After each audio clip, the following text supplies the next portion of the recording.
Assalamualaikum warahmatullahi wabarakatuh.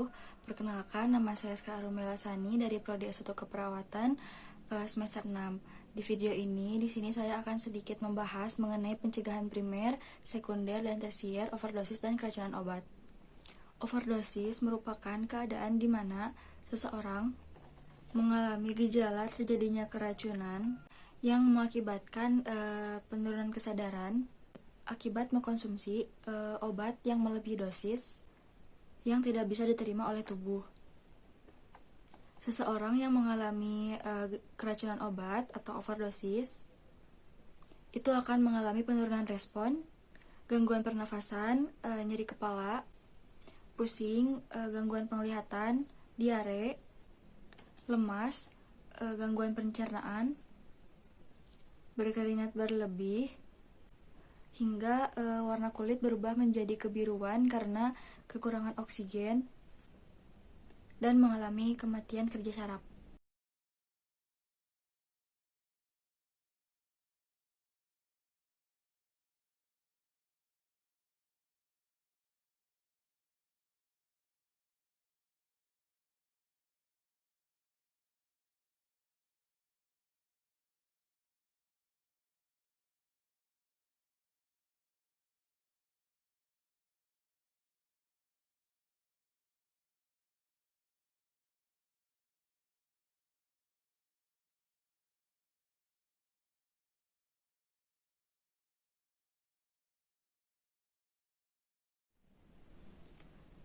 Seseorang yang mengalami overdosis itu juga bisa sampai ke komplikasi seperti mengalami kejang, koma, shock, hingga henti napas ataupun henti jantung.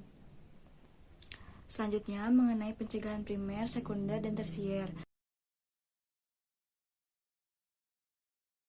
Yang pertama itu pencegahan primer. Pada pencegahan primer, di sini kita bisa melakukan salah satunya yaitu penyuluhan kesehatan. Penyuluhan kesehatan bisa dilakukan kepada masyarakat melalui lembaga swadaya masyarakat ataupun lembaga sosial lainnya. Materi yang diberikan kepada masyarakat itu bisa berupa tentang cara penggunaan obat, pengkonsumsian obat-obatan, dan untuk selalu mengontrol atau mengecek tanggal kadaluarsa obat sebelum mengkonsumsi obat. Selanjutnya, untuk mengkonsumsi obat itu sebaiknya mengkonsumsi obat yang sudah memiliki nomor pendaftaran dari BPOM. Kemudian bisa membaca aturan pakai pada label obat. Nah, untuk pembacaan aturan pakai ini bisa dibantu oleh apoteker terdekat.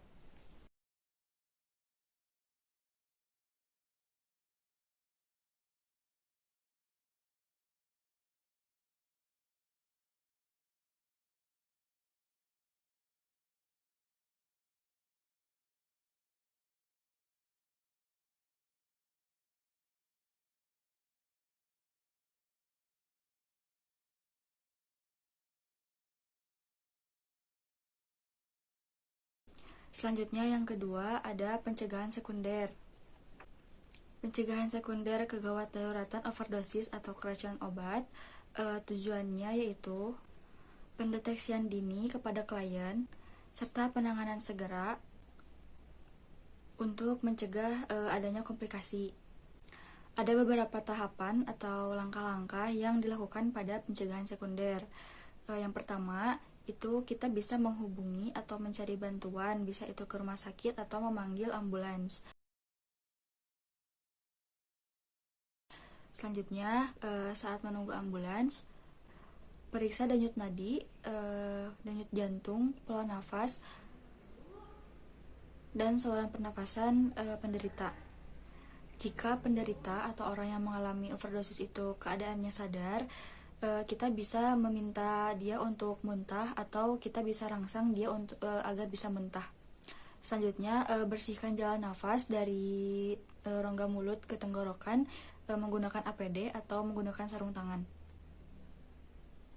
Jika ambulans masih belum datang, kita posisikan si penderita itu posisi tidurnya itu miring ke samping dengan posisi yang nyaman.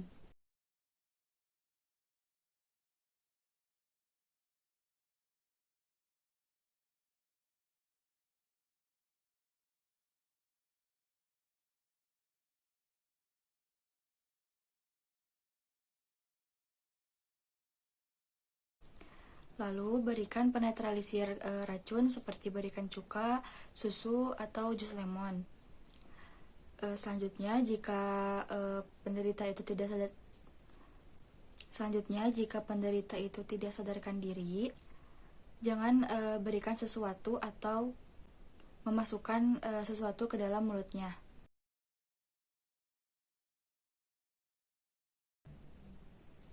Selanjutnya, yang ketiga itu ada pencegahan tersier. Keracunan obat atau overdosis itu merupakan salah satu penyakit yang bisa dicegah. Pada orang dewasa yang pernah terpapar keracunan karena kecelakaan itu harus menaati instruksi penggunaan obat yang aman. Jika penderita overdosis itu tidak sadarkan diri, maka perawat itu bisa membantu mereka untuk minum obat. Klien yang sudah mengalami overdosis itu harus diingatkan untuk menghindari lingkungan yang terpapar bahan kimia penyebab keracunan.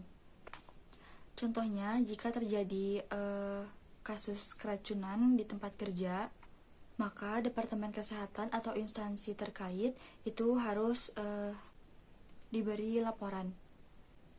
Mungkin untuk pembahasan pencegahan primer, sekunder, dan tersier pada kasus overdosis dan keracunan obat cukup sekian. Mohon maaf bila ada kekurangan dan salah kata.